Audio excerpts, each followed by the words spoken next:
is no history of the black man settling down with one woman and never desiring to have another. Before slavery, during slavery, or after slavery, the black man has never been recorded to have just one woman. Right. Well, I think there's some actual facts we can look at on that. Monogamy has failed for the white man in America. But this is like saying it's okay. It's not me saying it's okay. This is how they're living. I'm giving you the history of what their life is. Black men haven't been waiting on me to tell them it's all right to have more than one woman. Neither have white men. You know, this is just what they do.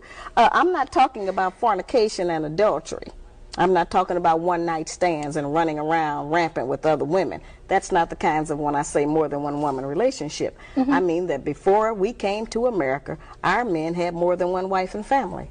And we were satisfied with it because we had not met the monogamy idea. We had not met the American white woman who, you know, insists on certain kinds of values in her man. We had not learned envy and jealousy.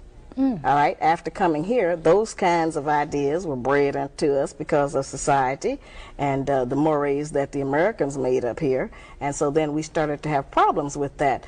But I think that since it is apparent that most of them, not all of them, it's certainly up to the man, do love more than one woman. I got tons of mail.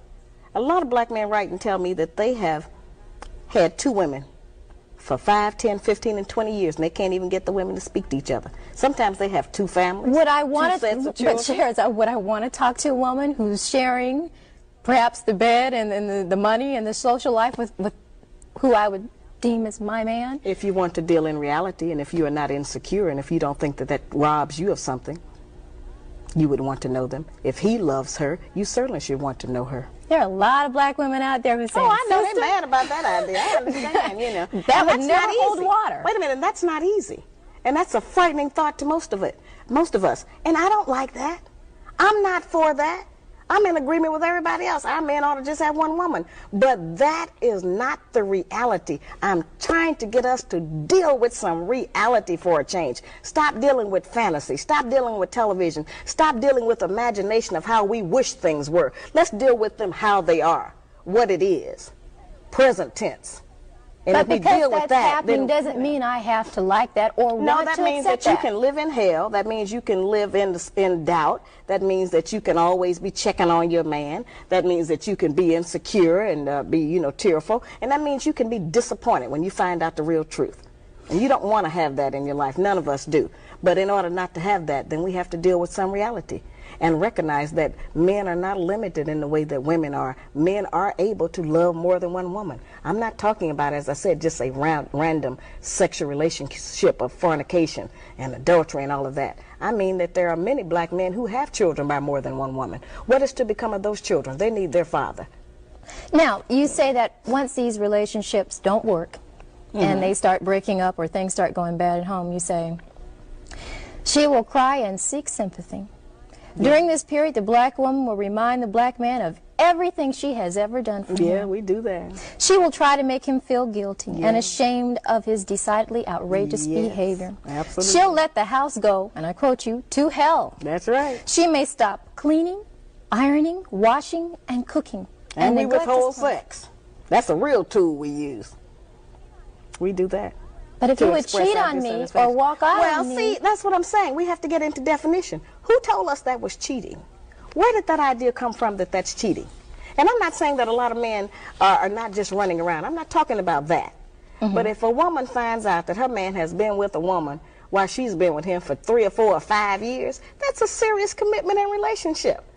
And if it hasn't taken anything from me, if I'm not going short of anything, and if this is what he thinks his responsibility is, then what kind of hell are you going to go through to prevent that? Since we cannot stop him, we have not been successful. The white woman has not been successful in stopping the white man from having another woman.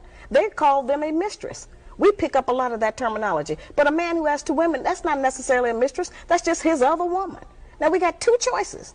We can be the woman or the other woman. We don't have but those 2. Now, I know we don't like that. I don't like that. You know, but that's the reality of our life at some point. Now, it's up to the man. But every man doesn't want 2 women, but those that do, they're going to do it. What about our morals and our religion? Whose religion? Whose morals? Not our religion, because we're not practicing the religion of black people anymore. That was taken from us. We don't have our morals anymore. That was taken from us. So whose idea are you representing when you stand up for those values? Not ours. Somebody else's. Some other nationality. And it may work for them. But it doesn't work for us. It hasn't worked for anybody, really. But nobody wants to deal with the truth. Monogamy was only created because of the economics of it.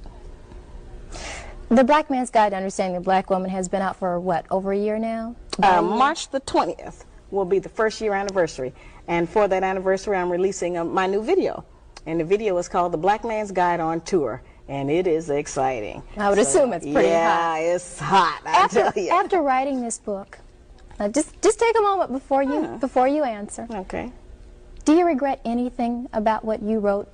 If you had the chance to do it all over again, would you perhaps soften some of the things that you said? No, that doesn't require any in-depth thought. I've been asked that a lot, of course.